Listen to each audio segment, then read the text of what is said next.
Attention, the following broadcast has been approved by Outcasted OC. Viewer discretion is advised. Incoming transmission in 5, 4, 3, 2, 1.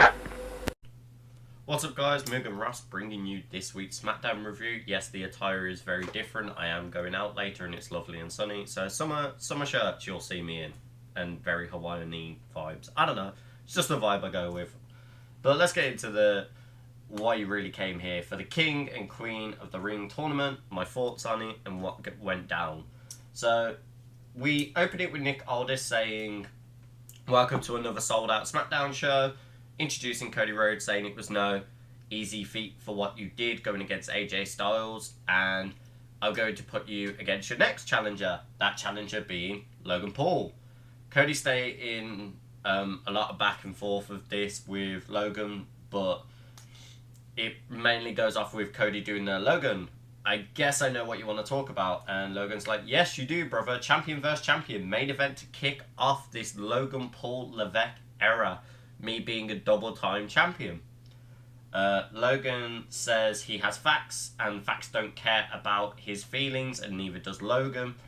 Logan talks about how he has now held the longest title in WWE, even though a lot of people don't like that.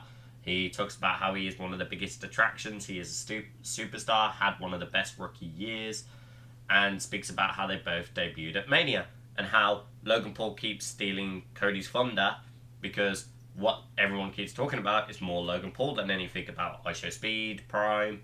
Spoke about Logan Paul doing the slam against each other in Royal Rumble, which took away from Cody actually winning the Rumble, and things of that manner. Basically states, how can you finish your story when it's not even your story to tell? And he also claims that he is the rocket fuel for the ship known as WWE. Cody says people must stand in front of you and think of you as a dumbass. And he's like, look, I understand you pretty good. You went against Floyd Mayweather. You've done so many things. You have your business, all of that. But I could give you a fact. If I beat you, that makes me a Grand Slam champion. And I'm like, okay, I can see where this is going, but I don't want it to go this way. But yeah, he also calls Logan delusional, self-centered, and he needs the brass knuckles every time they have a match. So the match is official. It's Cody Rhodes versus Logan Paul, and I think both belts are on the line, so whoever wins becomes a double champion. The winner is going to be slightly obvious in my eyes. I don't see Cody losing this to a Logan Paul, and then maybe Cody merges the two, brings the Winged Eagle back. I don't know. But yeah, it just feels weird and not needed. I hope Cody drops the US title to someone more fitting, because we don't need a double champion. It just ruins the opportunity for newer talent and others. Those mid-card belts are mid-card belts for a very good reason, and I don't think someone on the caliber of Cody Rhodes, who is already your undisputed champion, needs a USA title with it.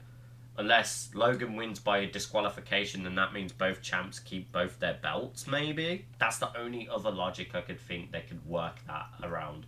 But we will have to see when it gets to the pay-per-view. We get AJ Styles still being bitter on the loss against Cody Rhodes when they were at Backlash. Kind of smacked on the France, being like, oh, they're stupid chants, it distracted me. Good job. Congrats to you guys, you distracted me and made me lose. But next time I get in the ring, Cody, I will beat you. And me getting ahead by winning this King of the Ring, that will project me to get a rematch against you. We then get the first round of Queen of the Ring being Naomi versus Nia Jax. And Alicia Taylor is now doing the ring announcing for SmackDown, and I'm here for it. I enjoyed her in NXT. I think SmackDown is a good position for her, and her voice is very good. Nia didn't really go light against Naomi. I know they had a previous friendship, so I thought maybe it'd be like, oh, we'll shake hands, we'll have this nice agreement, then I'll go a bit vicious. Nah, Nia didn't care for any of that anymore. Nia just went, pushed her away. They start getting into a scrap. Naomi gets very angry by the fact of how hard Nia went to push her. So she just forearm starts smacking her. We get some really interesting parts where basically Nia just wins the shoulder tackle and then slams Naomi a couple of times with like lariats and punches, does 2 splashes, and then does her leg drop that she does. As Nia went to do a kick, we got a QR. Very shortly after, like, Nia misses the kick and gets caught in the ropes, so Naomi takes the opportunity to attack the legs. And as that's happening, the QR flashes. It gives us a brand new video. A very weird one. Talks about how the family together, they were all in a cave. They were forgotten about. They were being left in the cave to rot. We listened to the red one. So I'm interested to see where all of that plays out and goes. But it looked very cool. They integrated the then, now, together forever into it as well, and kept using the together and forever, repeating it multiple times. I love these QR code things. I love augmented reality games, and this what it seems to be, to make you piece together all the clues.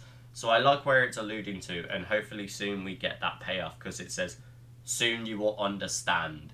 So maybe they are looking at debuting them soon.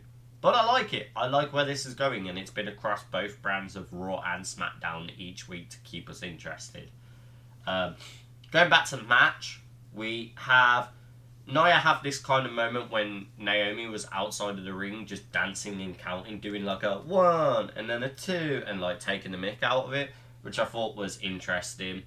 Naomi hits a sunset flip but doesn't get executed off pretty well, and we also got Naomi dodge, two interesting moves, and we had her slide through. We get Nia still win though with the Annihilator.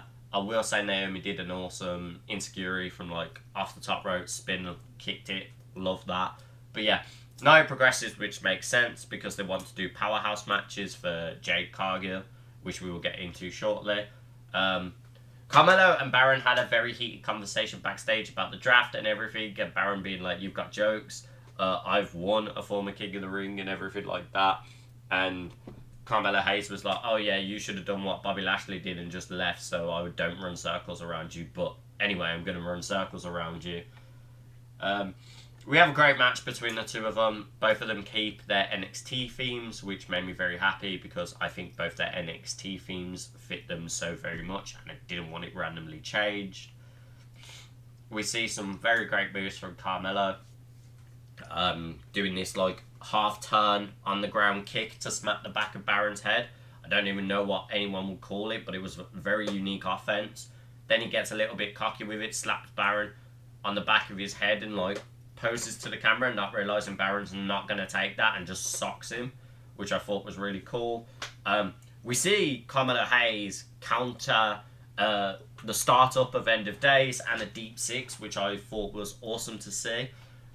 We also get Hayes hit what people refer to as a 48, so it's like a slide drop kick from the top rope, if I believe correct. But it looks sick, whatever it was. Baron Corbin also does this insane lariat and a cutter, but he sadly didn't get it. He goes for another Deep Six to try and get Carmelo Hayes, but Carmelo saw the opportunity to get a roll up and gets a free count on Baron Corbin. Personally, I was sad that Baron lost because you don't call someone up who's a former King of the Ring and make him lose in the first round of a King of the Ring tournament.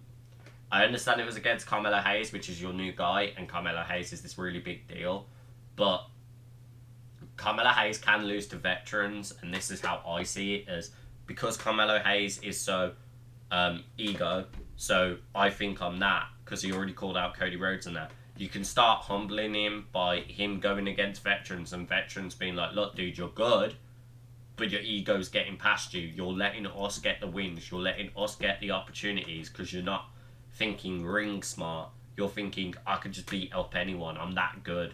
When loss after loss is showing you're not. And then that would make you more vicious, more a heel by, okay, I'm going to win as no matter what now, any means necessary, and start being more vicious, but appreciating who he's going against, not underestimating people. But either way, we get Carmelo Hayes progression. That'll be cool with where we see the ring. We get Bayley backstage talking saying she's keeping an eye out on Jade Cargill. She'd love to see how far Jade Cargill gets. Chelsea Green interrupts, being like, "Oh, you completely forgot about Piper. That France air must have got you thinking delusional. So just carry on and watch." While Piper kicks out Jade in the first round of the tournament and goes au revoir, which French, bye. Yeah. And we just see then a shot of Jade Cargill walking towards the ring. She's quite, strong and efficient with it. Just looks calm and collected, ready for the match. We have Randy talking about how he's never actually been king of the ring, and he is a fan favourite to win. He knows how AJ Styles is phenomenal, but it also feels phenomenal to hit AJ Styles, so he's going to hit him with the 3 deadliest letters. But he also puts Tama Tonga on notice, being like, "Look, I know you're sitting comfortable the other side of the bracket, but I know somehow our paths are going to cross. And when they do, this is the one time my RKO won't come out of nowhere. You'll know it's coming from a mile away, and I'm going to make sure you know it comes, because I want you to see how I'm going to beat you." And I loved that. I thought it was super dope. For me, this now goes into match of the night between Piper Niven and Jade Cargill. I just loved the powerhouse between the two of them. They did really cool spots of just being like, "No, I'm stronger, no, I'm stronger."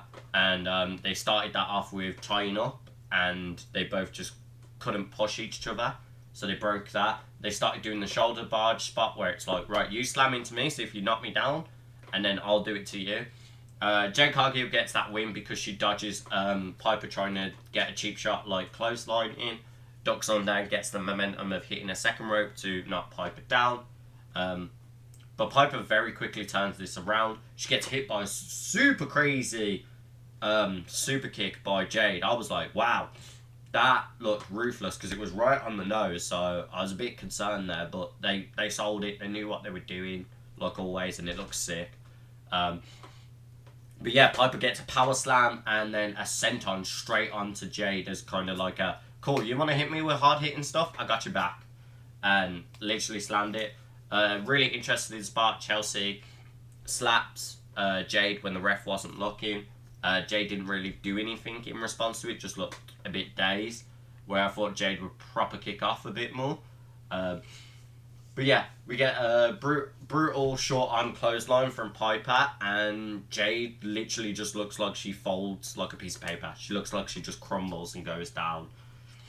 And yeah, we then see another one of Jade's counters on the third of like these short arm like lariats that are hitting.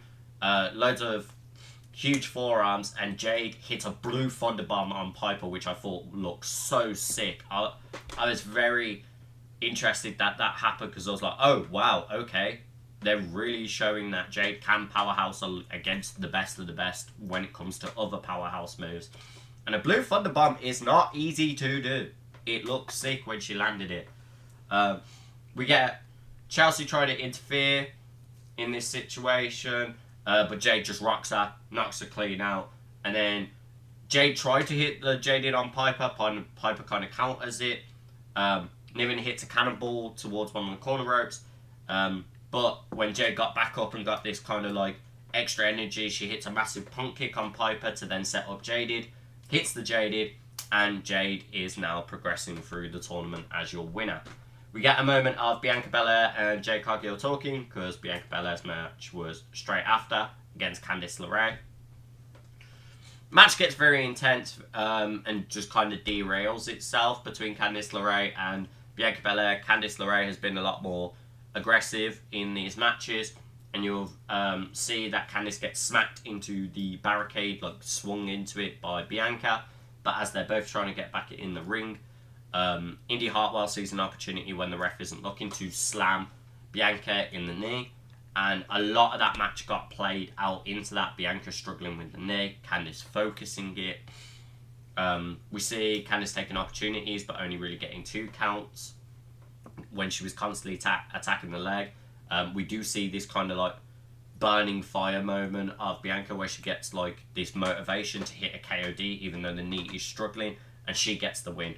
So I feel like we might potentially be getting Jade versus Bianca within the tournament, which I think will look really cool, because that's tag champions going against each other in a friendly rivalry. But it also could break the tag team up of, cool, we know which one's the better one of us, which is going to be a very interesting conversation.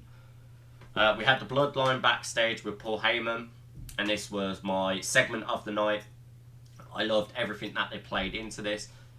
He asked for a moment alone with Solo, so Guerrillas of Destiny. I am going to refer to them as that until they get a different name, because that's how I've always known them, being Tama Tonga and Tama Loa. Like, until you tell me anything different, that's what they're going to be. Guerrillas of Destiny is what I'm always going to call them. So GOD, walk backwards and leave it to them. Them two talking.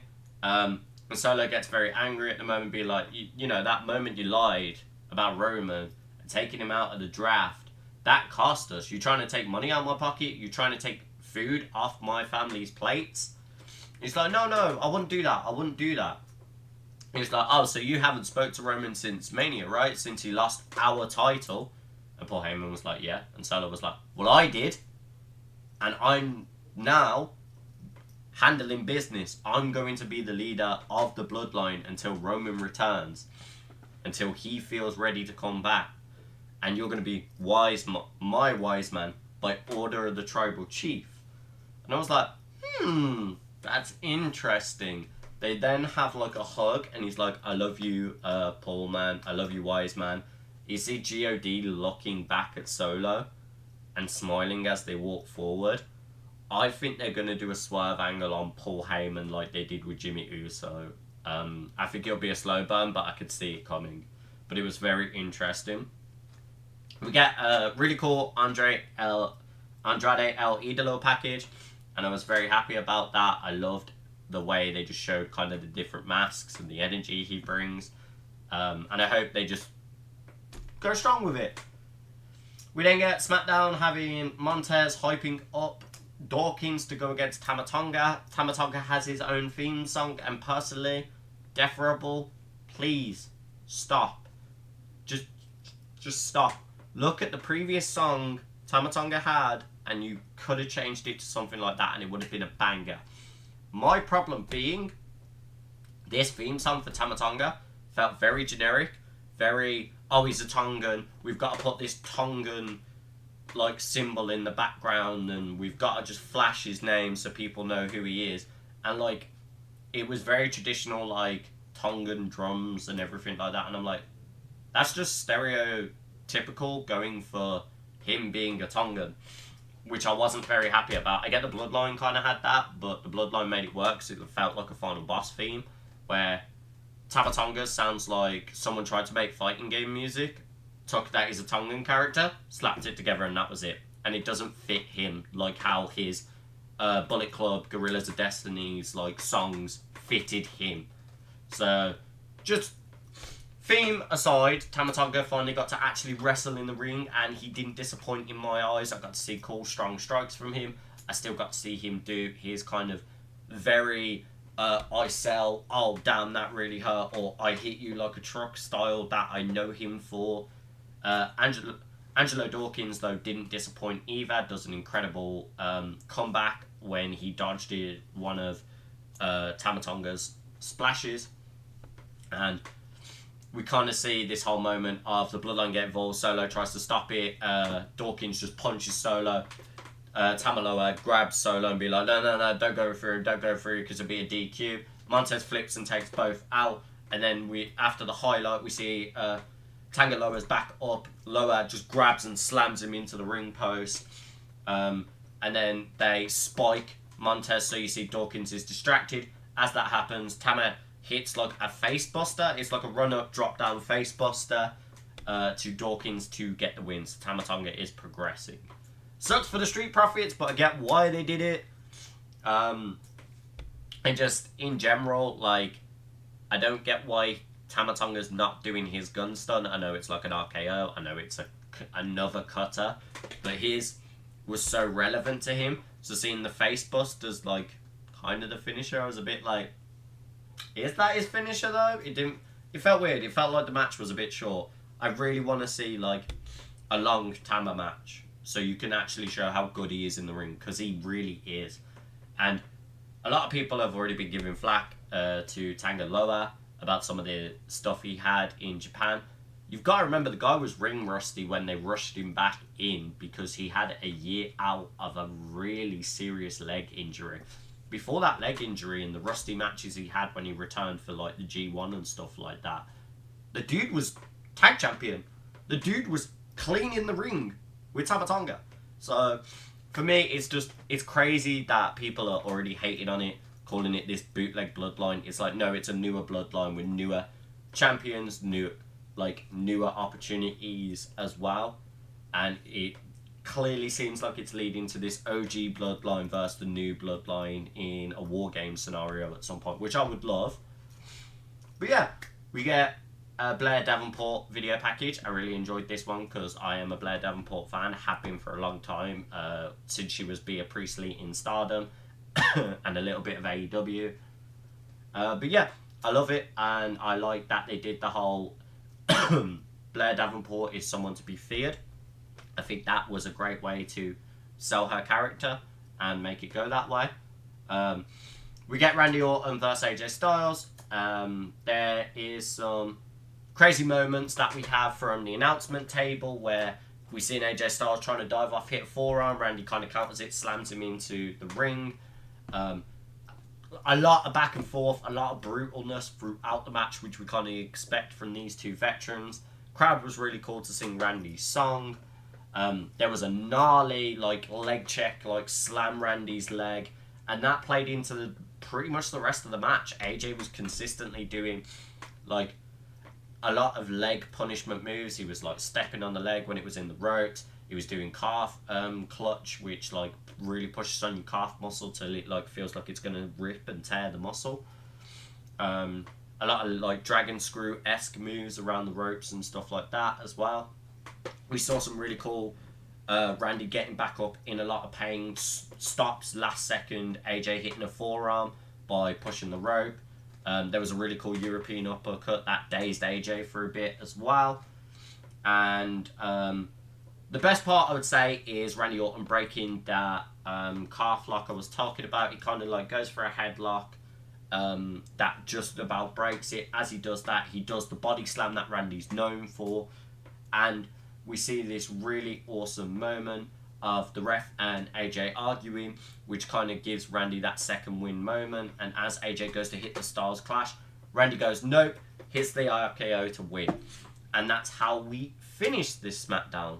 I was surprised none of the Bloodline came out to confront Randy with what Randy said. I feel like they're picking and choosing their matches at the moment. So let me know what you guys thought on the progression of the tournament. I feel like the women's is a little predictable, as I was saying we were going to get into that, because Jade vs Piper made sense. Now it's going to go Jade vs Nia, so it's two powerhouses for Jade's side, and Bianca's going to slowly go up her way as well. So I feel like one of the potential semi-finals we are going to get is Bianca vs Jade, which I'm okay with. I just feel certain other people in the tournament could have had the opportunities, especially when you've got a tag team fighting in it, because Chelsea wasn't involved in the tournament, yet Piper was, and you've got other people stepping in like Dawkins in the men's because Bobby had to step out. So there was a couple of people that I feel had more of an opportunity if they won it, but it's fine. I will always let Triple H cook and see where the story goes, because, you know, even if it's on a slow heat, he usually makes a great meal out of a storyline. And that's where I'm going to end the episode. If you like these videos, don't forget to like, comment, subscribe, hit the bell notification so you see any video that we post, and look forward to the next reviews that we have coming up of Monday and NXT. I will see you guys.